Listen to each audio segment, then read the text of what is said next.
Assalamualaikum warahmatullahi wabarakatuh. Kami dari kelompok 3 Pendidikan Kewarganegaraan. Kami akan mempresentasikan hasil diskusi dari makalah kami dengan judul Perilaku Vandalisme pada Generasi Muda. Adapun nama-nama dari kelompok kami yaitu yang pertama saya sendiri Adi Hikmal Abrar, yang kedua Nur Aziza Burhandai, yang ketiga Nur Laila S. Taib, yang keempat Wiranti Reski Utami, dan yang terakhir Alia Salsabila. Adapun materi pertama yang akan dibacakan oleh saya sendiri yaitu Adi Hikmal Abrar. Yang pertama itu pengertian vandalisme. Vandalisme berasal dari kata vandal atau vandalus yang mengacu pada nama suatu suku pada masa Jerman purba yang menempati wilayah sebelah selatan Baltik antara Vistula dan Oder. Di abad ke-4 dan ke-5 Masehi, suku Vandal ini mengembangkan wilayah sampai menjangkau Spanyol dan Afrika Selatan. Pada tahun 455 Masehi, suku Vandal memasuki kota Roma dan menghancurkan karya seni dan sastra Romawi yang terdapat pada waktu itu. Dari perilaku suku Vandal tersebut, vandal kemudian diberi makna seseorang yang dengan sengaja menghancurkan atau merusak sesuatu yang indah-indah. Tidak jelas apa motifnya merusak karya yang indah tersebut. Sangat mungkin merupakan keprihatinan terhadap prestasi yang dihasilkan oleh pihak lain. Menurut para ahli, Haryadi dan Setiawan tahun 1955, vandalisme adalah segala macam perilaku yang menyebabkan kerusakan atau penghancuran benda pribadi atau publik. Vandalisme bisa dikategorikan perbuatan merusak yang melanggar peraturan perundang-undangan atau peraturan daerah. Suatu realitas menunjukkan terdapat sifat vandalis pada masyarakat Indonesia yang merasa tidak bangga terhadap karya agung bangsa. Bukti menunjukkan sifat egoisme terlalu besar yang bermuara pada sikap hanya karyanya sendiri yang dinilai paling hebat dan karya pihak lain dan pendahulunya harus dihancurkan karena tidak sesuai dengan keinginan dan kehendaknya atau menilai karya sendirilah yang paling hebat. Contohnya, para remaja dengan melakukan aksi coret-coret. Coret-coret ini umumnya berobjek tembok, jembatan, halte, bis, bangunan, telepon umum, WC umum, dan sebagainya. Misalnya di Kota Bogor, coret-coret di bangku sekolah sudah menjadi hal biasa. Namun, lebih menyedihkan apabila tanaman atau fasilitas umum dijadikan sasaran serupa dengan menuliskan nama geng, nama sekolah, bahkan kata-kata yang tidak sopan. Tidak beda dengan kota besar pada umumnya, ditemukan kasus vandalisme yang dilakukan oleh remaja dengan merusak keindahan dan juga fungsi dari instalasi seni dan objek lainnya. Fasilitas umum yang ada di kota Yogyakarta menjadi sasaran para pelaku aksi vandalisme. Ini terlihat dari banyaknya coretan, pamflet liar, sampai dengan stiker yang ditempelkan di bangunan maupun penunjuk jalan. Kurangnya kesadaran masyarakat, umumnya remaja, dan perilaku vandalisme menyebabkan kerugian bagi masyarakat lainnya, khususnya terancam nilai keindahan suatu objek. Selanjutnya, materi kedua akan disampaikan oleh Wiranti. Dengan hormat disilahkan. Baik, terima kasih atas kesempatannya. Di sini saya akan menyebutkan beberapa faktor yang melatar belakangi maraknya aksi vandalisme di kalangan remaja. Yang pertama yaitu pengaruh rekan sebaya. Pengaruh rekan sebaya dapat mengakibatkan aksi vandalisme. Remaja lebih mudah meniru dan terpengaruh dengan rekan sebayanya. Pengaruh rekan sebaya akan mencerminkan sikap, nilai, dan tingkah laku remaja, lebih-lebih remaja yang sedang menghadapi masalah keluarga. Biasanya golongan yang melakukan tindakan vandalisme merupakan remaja dalam kumpulan. Mereka tidak mempunyai tujuan dan apabila berkumpul, timbul berbagai ide termasuk mencoret-coret fasilitas publik maupun properti orang lain. Yang kedua, pengaruh orang tua dan keluarga orang tua merupakan salah satu faktor pendorong terjadinya sifat vandalisme di kalangan remaja. Setengah remaja yang terjebak dalam gejala vandalisme berasal dari keluarga yang bermasalah atau keluarga yang mengamalkan budaya negatif. Vandalisme dilakukan remaja yang ingin bebas dan berlatarkan keluarga yang bermasalah. Selain itu, kurangnya pengawasan dari orang tua dan bimbingan juga merupakan faktor utama yang mendorong remaja terjebak dalam gejala vandalisme. Yang ketiga, pengaruh media massa. Media massa mempunyai pengaruh yang sangat kuat dan sangat sulit untuk dihindari. Paparan adegan negatif dari film barat yang mempunyai unsur mengarah pada aksi vandalisme dapat mempengaruhi remaja melakukan tindakan vandalisme. Golongan remaja umumnya mudah meniru dan mengikuti hal-hal yang dilihat di sekelilingnya termasuk media massa, apalagi tanpa bimbingan dan petunjuk dari orang tua. Yang keempat, pengaruh lingkungan masyarakat remaja adalah produk dari sistem masyarakat. Masyarakat sangat berpengaruh terhadap lahirnya sebuah generasi remaja. Bila lingkungan masyarakat cenderung negatif, maka tidak dapat dilakukan 14 generasi remaja yang akan dihasilkan juga akan meniru perilaku masyarakat di mana mereka tinggal. Masyarakat saat ini lebih mementingkan hal-hal yang bersifat kebendaan dan mengesampingkan isu sosial dalam masyarakat mereka sendiri. Kebanyakan masalah vandalisme terjadi di kota-kota. Di kawasan kota penduduk tidak peduli dengan apa yang terjadi di sekitarnya. Oleh karena itu, remaja merasa bebas untuk meneruskan perilaku negatif mereka tanpa menghiraukan rasa tanggung jawab terhadap fasilitas umum maupun milik orang lain.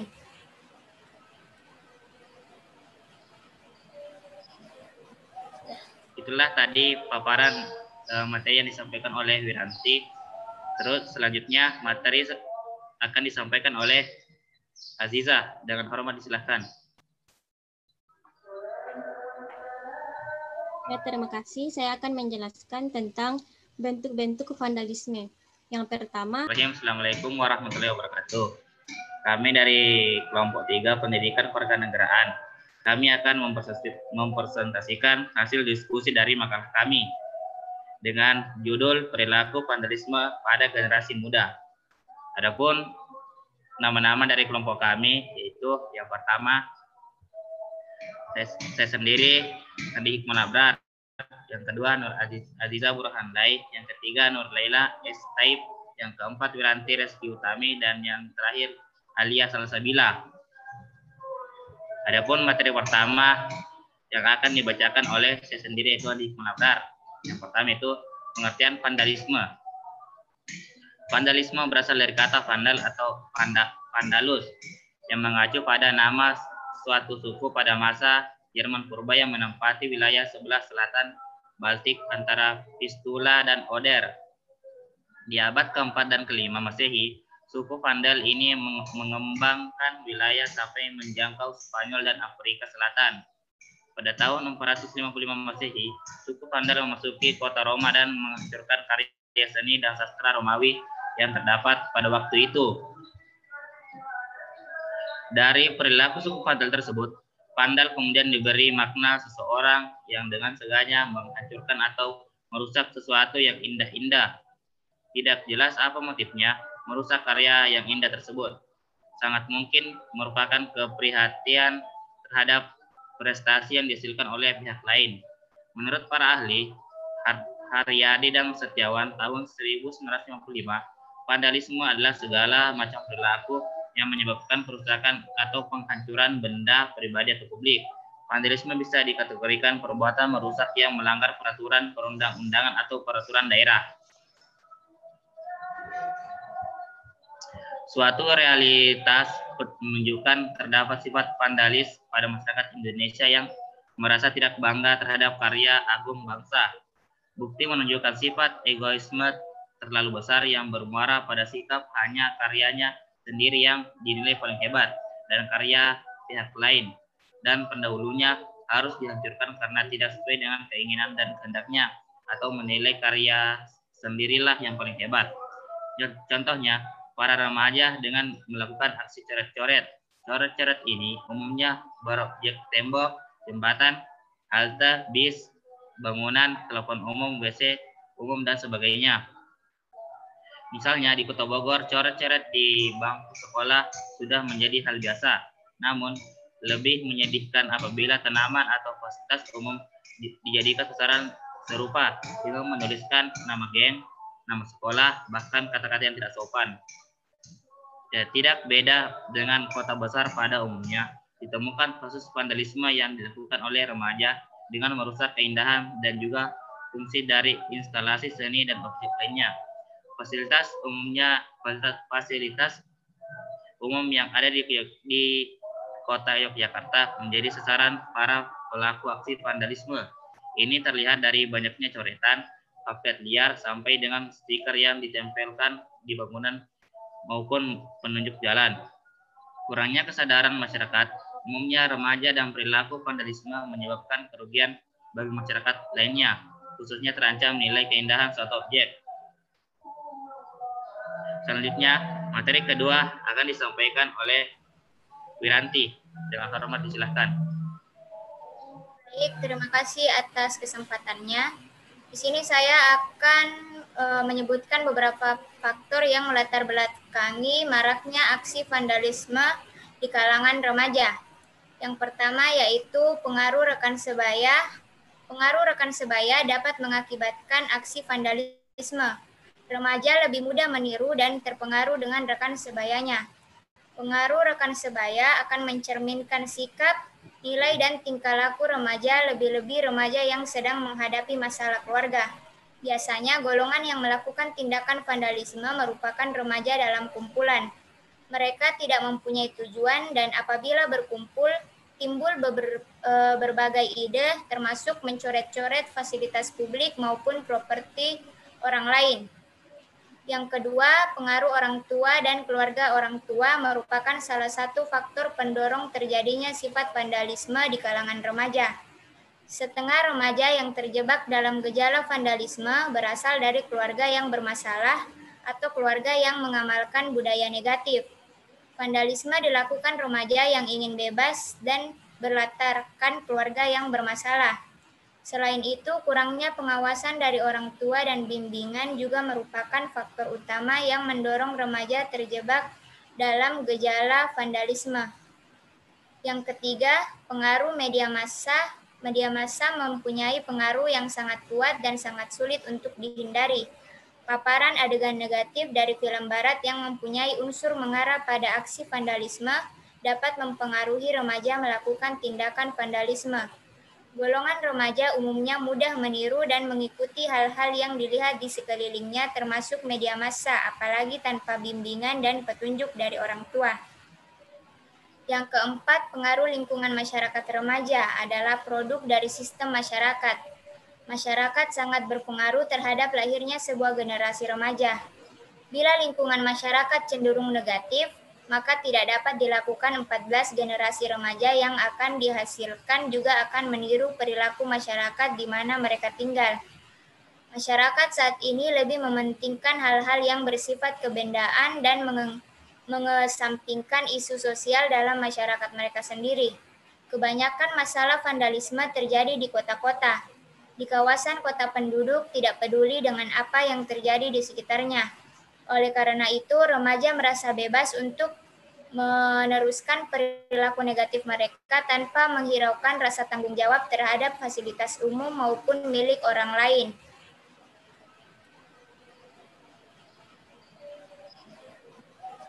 Itulah tadi paparan materi yang disampaikan oleh Wiranti. Terus selanjutnya materi akan disampaikan oleh Aziza. Dengan hormat disilahkan. Ya, terima kasih. Saya akan menjelaskan tentang bentuk-bentuk vandalisme. Yang pertama, akuisitif vandalisme merupakan aksi vandalisme yang dilakukan untuk memperoleh sesuatu, seperti untuk mendapatkan uang atau hak milik, misalnya merusak kotak telepon umum. Yang kedua, taktikal vandalisme adalah suatu aksi kerusakan yang dilakukan secara sadar dan terencana. Aksi tersebut dilakukan untuk mencapai tujuan tertentu. Yang ketiga ialah ideological vandalisme. Ideological vandalisme ini hampir mirip dengan namun aksi ini didasarkan pada sebuah ideologi untuk menyampaikan sebuah pesan tertentu. Contohnya menggambar tembok dengan slogan-slogan tertentu.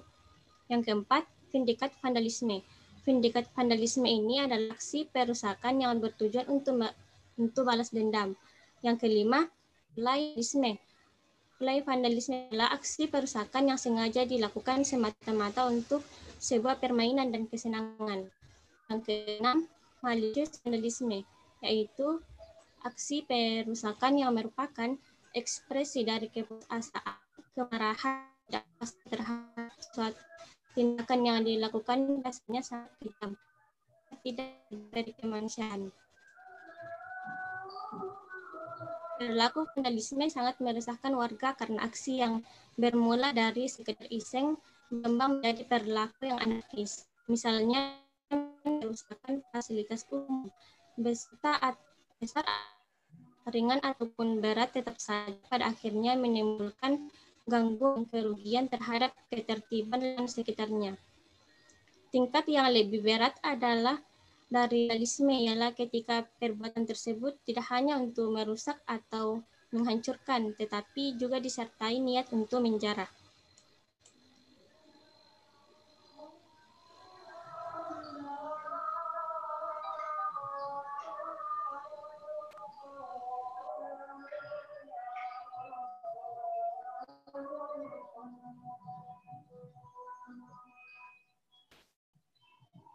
Materi selanjutnya akan disampaikan oleh Alia. Yang hormat, disilakan. Terima kasih atas kesempatan yang diberikan. Di sini saya akan menjelaskan upaya pencegahan vandalisme. Upaya pencegahan vandalisme yang pertama yaitu target hardening. Target hardening meliputi penggunaan alat-alat atau materi pembatas yang dirancang untuk menghambat perusakan seperti memasang kaca tir pecah dan teralis jendela. Yang kedua, access control, yaitu strategi dengan memanfaatkan elemen arsitektural dan alat-alat mekanis elektronis sebagai upaya mengontrol arus masuk ruangan misalnya dengan motion detector, metal detector, dan closed circuit television atau CCTV. Yang ketiga, deflecting offenders, merujuk pada usaha yang terencana untuk mengubah tindakan perusakan menjadi kegiatan yang positif dengan cara mengubah lingkungan secara fisik, misalnya dengan memanfaatkan papan grafiti dan program seni mural. Yang keempat, controlling facilitators, mengendalikan tindakan vandalisme melalui perubahan lingkungan dengan cara mengurangi akses terhadap sasaran perusakan seperti dengan pemberi papan petunjuk dan pembatas penjualan cat semprot. Yang kelima, surveillance gold stain, membedakan dua jenis surveillance atau pengawasan. Yang pertama secara resmi yaitu dengan menempatkan polisi atau pengawas bayaran, dan yang kedua pengawas secara alamiah atau pemilik rumah, pejalan kaki, dan orang yang melakukan pekerjaan di sekitarnya. Yang keenam, target removal, yaitu menyingkirkan dan mengurangi akses terhadap target vandalisme, seperti telepon umum dan halte bus. Yang ketujuh, removing endorsements, merujuk pada upaya mengganti atau memperbaiki target vandalisme dengan segera atau membersihkan tempat-tempat yang telah dicoret-coret. Yang ke-8, rule setting, dengan cara mengumumkan pernyataan mengenai perilaku yang bisa dan tidak bisa diterima beserta konsekuensinya. Pelanggaran terhadap perilaku bisa dikenai sanksi berupa denda, hukuman fisik, dan sebagainya. Yang ke-9, konseling adanya konseling dengan cara memberikan bimbingan langsung kepada mereka yang memiliki kebiasaan melakukan tindakan vandalisme. Dapat juga dengan melakukan publisitas, yaitu bisa digunakan untuk menginformasikan mengenai suatu masalah publik seperti vandalisme melalui iklan anti-vandalisme, poster, slogan anti-vandalisme, pin, dan kaos bertuliskan anti-vandalisme, dan sebagainya. Sekian dari penjelasan saya. Terima kasih. Kembali kepada moderator.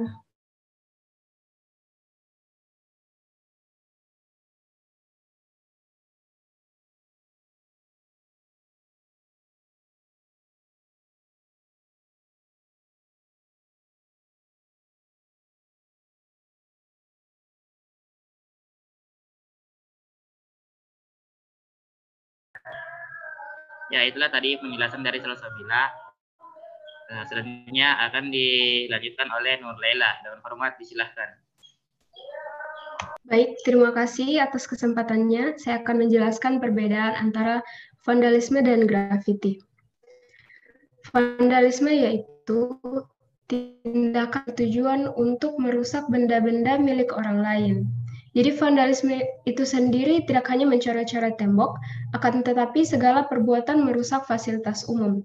Kemudian grafiti adalah coretan-coretan pada dinding yang menggunakan komposisi warna, garis, bentuk, dan volume untuk menuliskan kata-kata, simbol, atau kalimat tertentu. Akan tetapi, grafiti juga dapat dikatakan sebagai vandalisme jika dilakukan tanpa seizin pemilik objek yang akan digrafitikan atau tanpa seizin pemerintah dan bersifat ilegal, serta dilakukan di tempat yang tidak disediakan. Terima kasih. Ya, itulah tadi paparan dari kelompok kami. Sekian. Assalamualaikum warahmatullahi wabarakatuh.